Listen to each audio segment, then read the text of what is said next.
Welcome to Mr. Mutlow's Topic in 10 Minutes. This video focuses on the socio-cultural section of the OCR A.S. PE course. This is the third video in the series and therefore focuses on the topic of 19th century public schools. It is an important distinction to remember that public schools are fee-paying and are not reflective of state education today, nor indeed are they reflective of the independent education which many people experience in the modern era. We are, of course, concerned primarily with sport in these institutions. With regards to the examination, there are two questions which have previously appeared on exam papers, and therefore it is likely that these are the two topic areas which may be examined in the summer. I will look to deal with each in turn, starting with the way in which schools such as Rugby, Charterhouse and Eton help to organise games within the school structure itself.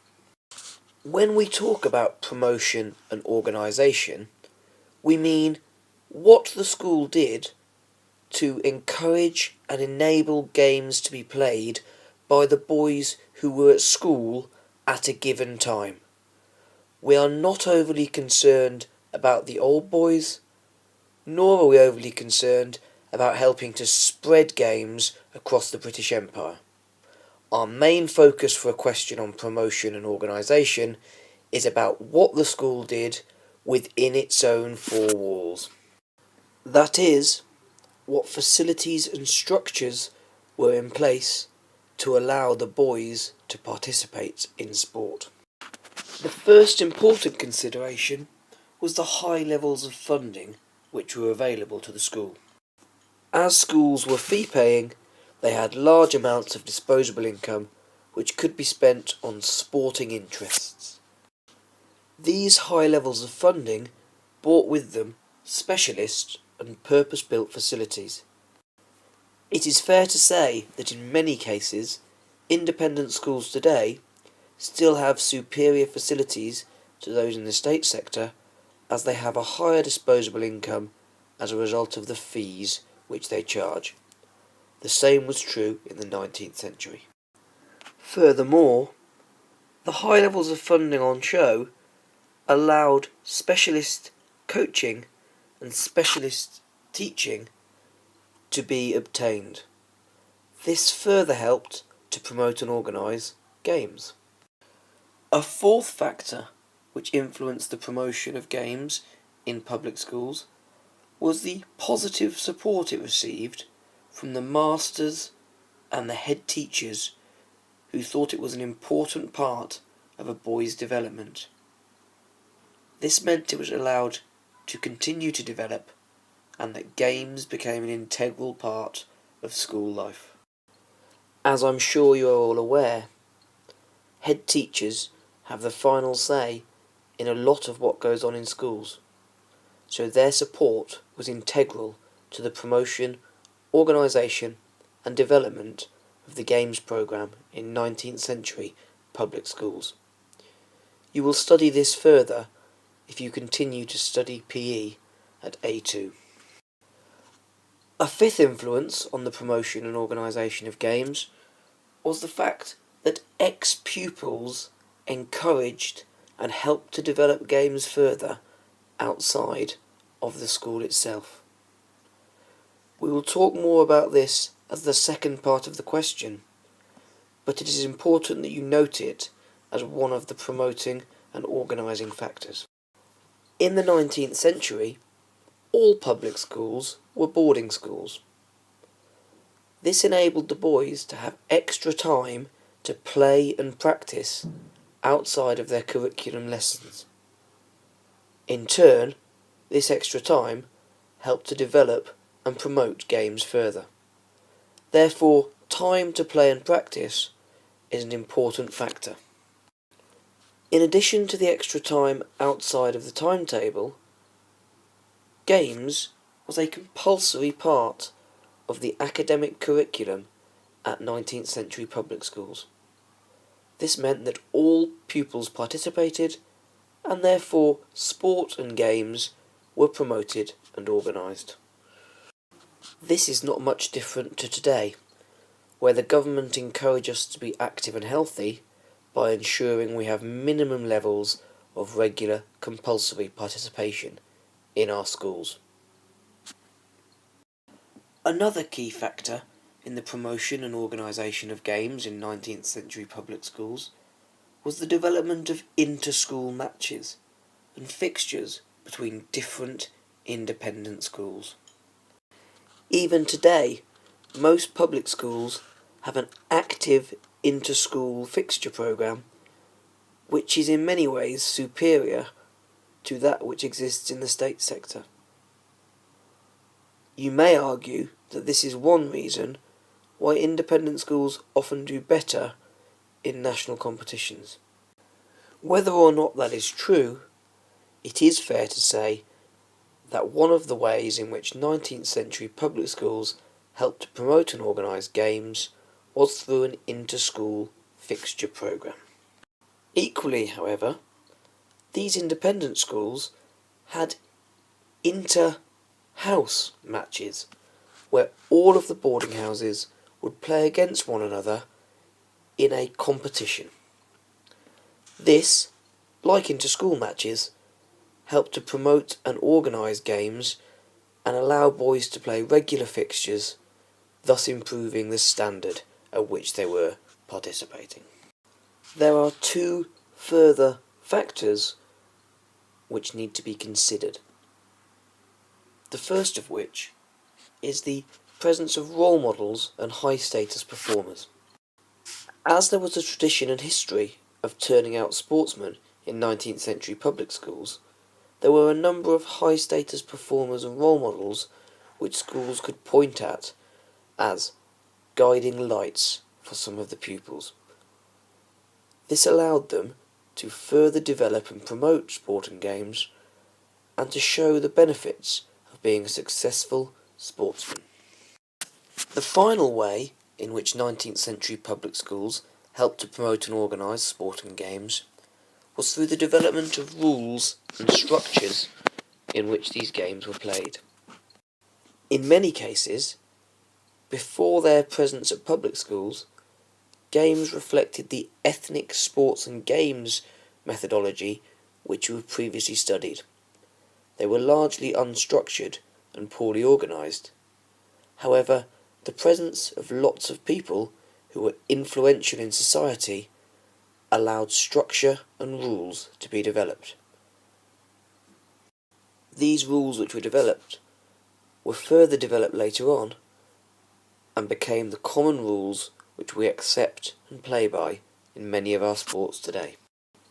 In conclusion, should a question ask you to explain some of the ways in which 19th century public schools helped to promote and organise sports and games, there are a number of things which we have just discussed which would score you a mark in the exam.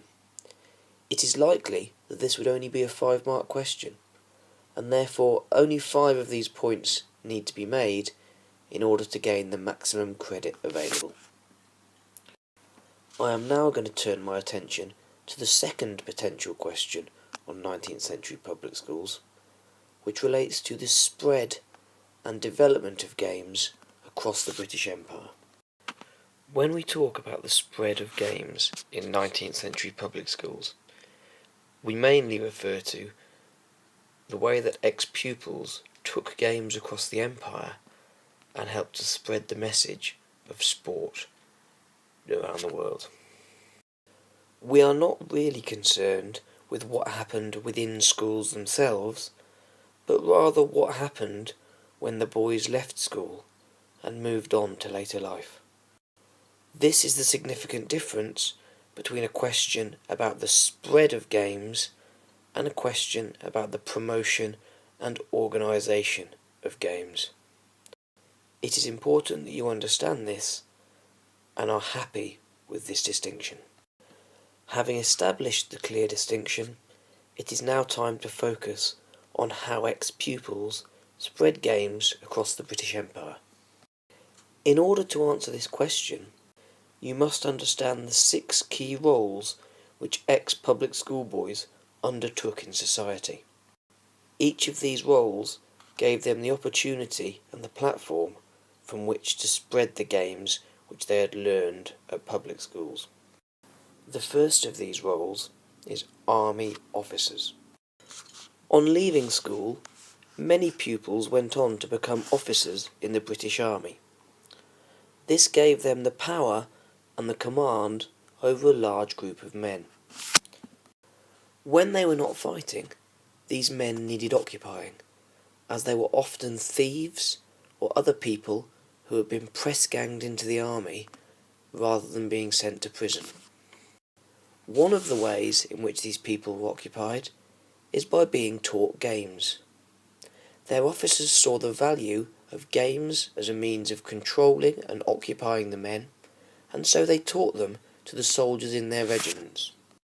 In turn, these soldiers took their games home, or taught them to the local people in the parts of the empire where they served, and games which had started at one officer's public school spread across the empire.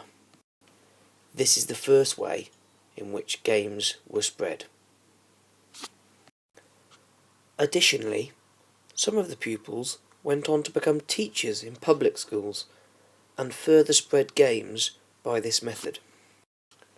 Once appointed, teachers often taught the games they had learned at public school to the next generation of pupils. When these pupils went home for the holidays, or left the schools themselves as ex-pupils, they then helped to spread the games further. Thus, games spread across the British Empire as teachers and army officers taught them to the people they came into contact with. In addition to army officers and teachers, many ex-pupils went on to become vicars and missionaries. It is important to remember that religion was a massive part of life in the 19th century, and therefore these people had immense power in their communities. As these vicars and missionaries travelled around the world spreading God's word, so too they spread the word of games and taught the local people the games they had played themselves when they were pupils. This helped to further spread games all around the empire. Many ex-pupils also went on to become industrialists, owning and running factories during the Industrial Revolution. Again here, these people had a captive audience, otherwise known as a workforce, who had not themselves been to public school.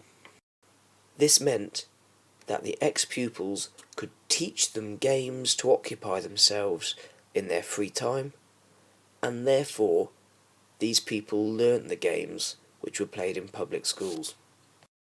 As a result, they returned to their homes and taught these games to their children or to their friends, and games which had started in public schools spread across the empire. There are 2 further roles which ex-pupils went on to fulfil in society. The first of these is the role as a community leader. In this context, community leaders are councillors, politicians, mayors, and other local officials who have influence in the town. As these people had influence, they were often listened to by the local people, and therefore, when they encouraged them to play games that they had learnt at school, the local population took them on and adopted them as their own. Over time, these games then spread amongst the local population and into neighbouring towns and villages, and enabled the spread of games across the empire. The final role which ex-pupils undertook is not a job. That said, it is a highly influential position within society. Much of what we learn today is from what we were taught as children by our parents, and the same was true in the 19th century. Many ex-pupils went on to become parents themselves, and taught their children the games they had known and loved at public school.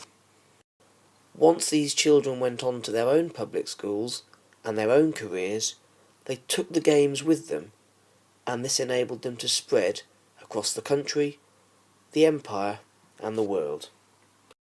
Therefore, these 6 roles in society enabled the spread of games from the 19th century public schools across the empire and therefore across the world. Should a question ask you to explain how public schools helped the spread of games, these 6 things are the key points you would need to make. Outside of the 2 questions we have discussed in this video, there are few others which the exam board could ask about 19th century public schools. It is important, however, that you learn these key facts and that you are able to answer a question should it arise in the exam. That concludes the topic in 10 minutes on 19th century public schools.